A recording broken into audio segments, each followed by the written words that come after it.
ಮಾನ್ಯ ಸಿದ್ದರಾಮಯ್ಯ ಸಾಹೇಬರಿಗೆ ಭಾಳ ಸೆಕ್ಯುಲರಿಸಮ್ ಪಾಠವನ್ನು ಹೇಳ್ಕೊಡ್ತೀರಿ ಸಿದ್ದರಾಮಯ್ಯನವರೇ. ಈ ಸೆಕ್ಯುಲರಿಸಮ್ ಪಾಠವನ್ನು ದಯವಿಟ್ಟು ನೀವು ಹೇಳಕ್ಕೆ ಹೋಗಬೇಡಿ.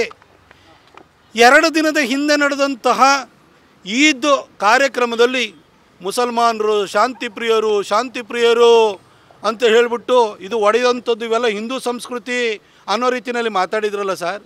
ನಿನ್ನೆ ರಾತ್ರಿ ಮದ್ದೂರಿನಲ್ಲಿ ಮಸೀದಿಯಿಂದ ಕಲ್ಲು ಬಿಸಾಡಿದವ್ರು ಯಾರು ಸರ್? ಈ ಸಿದ್ದರಾಮಯ್ಯನವರು ಭಾಳ ಓತಪ್ರೋತವಾಗಿ ಎಲ್ಲರಿಗೂ ಬುದ್ಧಿ ಹೇಳಕ್ಕೆ ಬರ್ತಾರೆ. ಸಿದ್ದರಾಮಯ್ಯನವರು, ನಾನು ನಿಮಗೊಂದು ಸ್ಪಷ್ಟವಾಗಿ ಹೇಳಲಿಕ್ಕೆ ಬಯಸ್ತೀನಿ, ನಾವು ಹಿಂದೂಗಳಷ್ಟು ಸೆಕ್ಯುಲರ್ ಬೇರೆ ಯಾವುದು ದೇಶದಲ್ಲಿರೋ ಯಾವ ಜನರೂ ಇಲ್ಲ.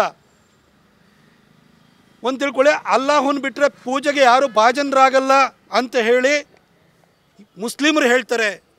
ಕ್ರೈಸ್ತರು ನಿಮ್ಮ ಪಾಪ ಪರಿಹಾರ ಆಗಬೇಕು ಅಂದರೆ ಬರೀ ಕ್ರಿಶ್ಚಾನಿಟಿಯಲ್ಲಿ ನಂಬಿಕೆ ಇಟ್ಕೊಳ್ಬೇಕು ಅಂತ ಹೇಳ್ತಾರೆ. ಆದರೆ ನಮ್ಮ ಧರ್ಮದಲ್ಲಿ ನಾವು ಆ ಥರ ಹೇಳಿಲ್ಲ ಸರ್. ಒಂದು ಯೋಚನೆ ಮಾಡಿ ನೀವು, ಇವತ್ತು ಇಸ್ಲಾಂನಲ್ಲಿರುವಂತಹ ಫಕೀರರಾಗಿ ಬಂದಂತಹ ಸಂತ ಶಿಶುನಾಳ ಶರೀಫರು ಇರ್ಬೋದು, ಶಿರಡಿ ಸಾಯಿಬಾಬರು ಇರ್ಬೋದು, ಸಂತ ಕಬೀರ್ ಇರ್ಬೋದು, ಅವ್ರನ್ನ ಇವತ್ತು ಅತಿ ಹೆಚ್ಚು ಅವರಿಗೆ ನಡ್ಕೊಳ್ಳೋರು ಯಾರು? ಹಿಂದೂಗಳೇ ನಡ್ಕೊಳ್ಳೋದು. ಅವ್ರನ್ನ ದೇವರಾಗಿ ನಾವು ನೋಡ್ತಾ ಇದ್ವಿ. ಮುಸಲ್ಮಾನರು ಎಷ್ಟು ಜನ ನಡ್ಕೊಳ್ತಾ ಇದ್ದಾರೆ. ನೀವು ನಮಗೆ ಸೆಕ್ಯುಲರಿಸಮ್ ಪಾಠ ಹೇಳಕ್ಕೆ ಹೋಗಬೇಡಿ ಸರ್. ಅದ್ರ ಜೊತೆಗೆ ಬಿಸ್ಮಿಲ್ಲಾ ಖಾನ್ ಅಂತಹ